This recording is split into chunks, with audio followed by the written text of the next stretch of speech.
This is Jimmy Perry here with the Power Play podcast, and getting back with another edit. Today we got should your chest get soft after a chest workout? Going back over all the content, fixing stuff. I didn't admit my stomach is killing me right now. I didn't know. I was about to say, but should your chest get soft after a chest workout is the question I want to go back over, because at first this was like a BS. Like I looked at it and I was like, "Whoa, this is terrible." I mean, it wasn't bad. It didn't answer the question. The chest. Why would the chest get soft during the workout? If your chest getting soft, then hey, go to the hospital, because something is.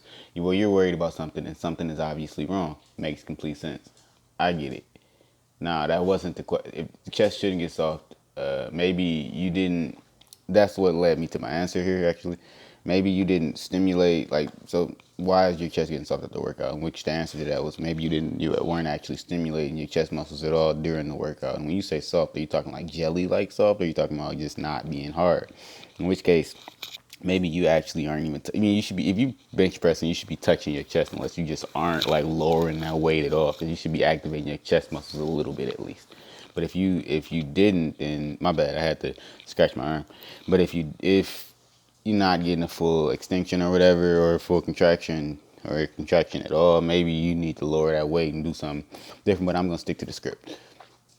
So that first possibility, maybe you didn't work your chest. You may not have put enough stress on the muscle at the beginning of the workout, and they just happen to have, or and they just so happen to have, to not have responded to any of the other movements you did for your chest.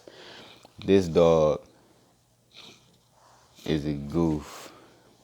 I wish I could turn this camera. Breezy. Wait, can I?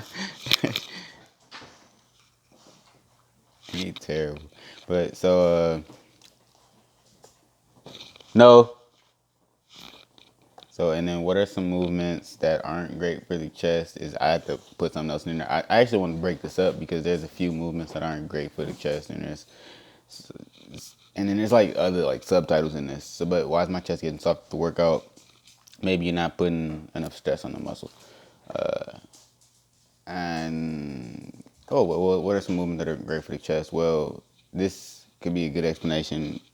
Doing these movements and not getting the full extension, or not doing it the right way or whatever, may be a contributing factor to why your chest is soft. Your chest shouldn't be soft after you work out. So there's flat bench. I mean, I've heard things about this. It's not the best chest developer, and I agree with this. Or maybe you're not doing enough work either. Might not even be the movement. It might just be that you're not doing enough work. You're not stimulating your muscles enough. You didn't pre workout, whatever, or not pre workout. What's it called? Fatigue the muscles, the secondary muscles, so that you can just focus on the chest muscles when you do the flat bench. Because I actually did this for a decent amount of time. Recent, I started like doing tricep extensions. It was a warm up anyway, but I was doing like tricep extensions, heavy tricep extensions actually, and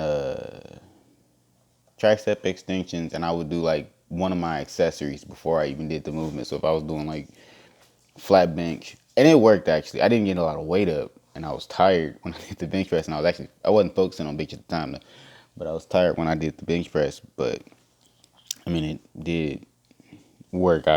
My chest muscles, I could feel them. So, and then once I'm able to flex the muscle, I know I got blood in there. So I know it's activated. Once it's jumping or whatever, I could tell it's activated. So, and then that was just to explain why, like maybe you're just not doing enough work. That was before I even go into any other movements at all. Like, well, with flat bench, yeah, you're not doing enough work. It's not the best mass builder for chest.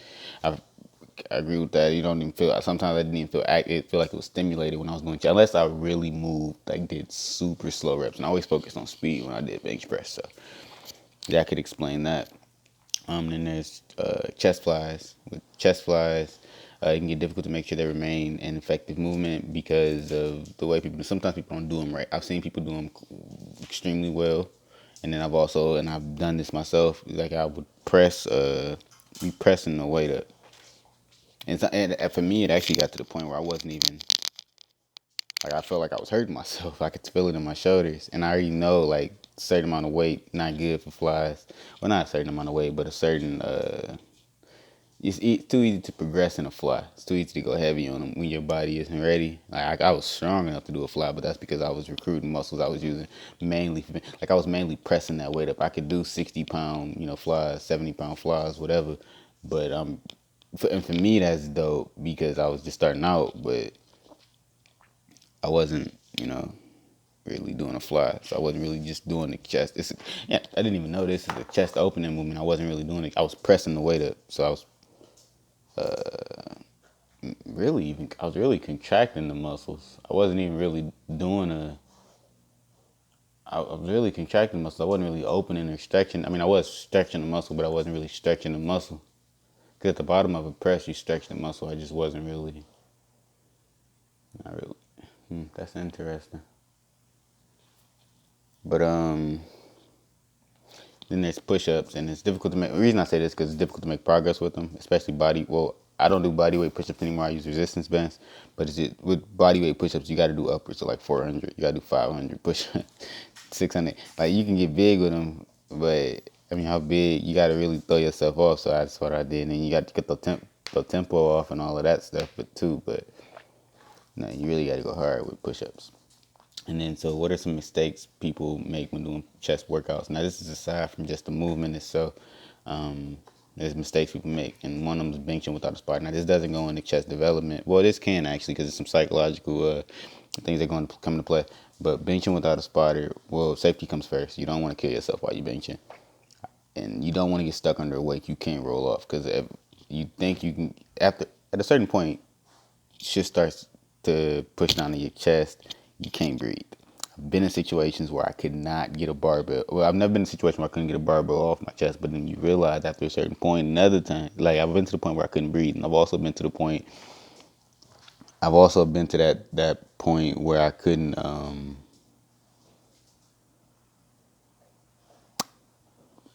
started to feel like I couldn't roll it off my chest, so. Don't kill yourself. And then there's psychological things, the psychological impact. If you're scared you're not going to be able to get it up, and that's why you're doing it. Well, might not be why you're doing it, but a reason, like I would bench without a spotter because I wanted to put that fear in myself. I knew when I had a spotter, it never felt the same.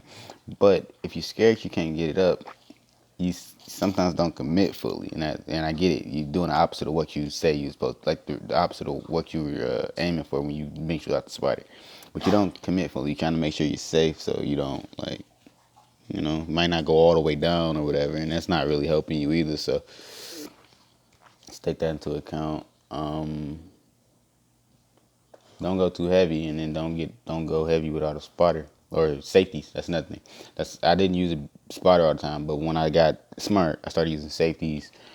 Or when I found out about them, I started using well, not when I found out about them, but when I was at a gym that actually had them, I started using safeties and fixed that because I was getting tired of having weights have to roll weights off my chest. Another one's not retracting the scapula. Retracting the scapula is a must. When the shoulders are protracted, we have trouble extending our arms, and then it just you sometimes fall into shoulder pain, coming to contact with shoulder pain when you don't retract the scapula. I also don't feel as strong or tight when I don't retract the scapula. So that's you're going off of weight. We just retract the scapula, pull those shoulders back and down, keep that back against the board or a bench or whatever you're doing, or arch it, stay in that position. Whenever I came out of that position, the scapula retracted. That was when it was a bad lift. And that if you can't keep your scapula retracted, you need to do some work on that, on those muscles that are like the rhomboids. You can do work on the muscles that retract the scapula, and then you also should lower the weight. That's another suggestion. Because I only came out of position when I wasn't, when weights were too heavy. Then not prehabbing the shoulders, shoulder pain. Don't want to hurt yourself. You don't want to mess up your form by not having full use of your body. So prehab the shoulders, pick up a mace or what's the thing called? A mace, or do some face pulls to get those get blood flowing through there, open them up so you don't hurt yourself. not fully contracting the muscle that goes with too heavy of a weight. If you go too heavy on the movement, you forfeit some of your form. Alongside that forfeiture, you give some of the stretch you'd be getting if you were lifting an average amount of weight. So don't do that.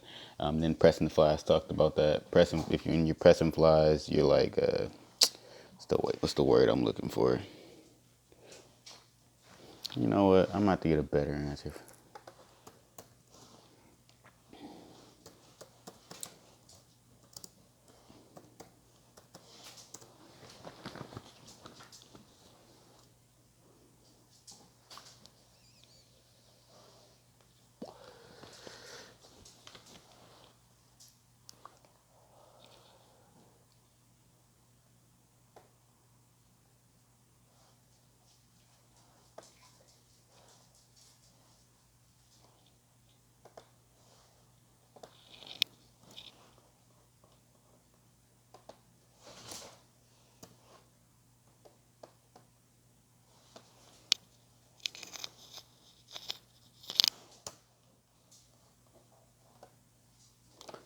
I mean, pressing the flies just not doing it. I'm sorry, I was looking up an answer, but then I just don't get the full stretch.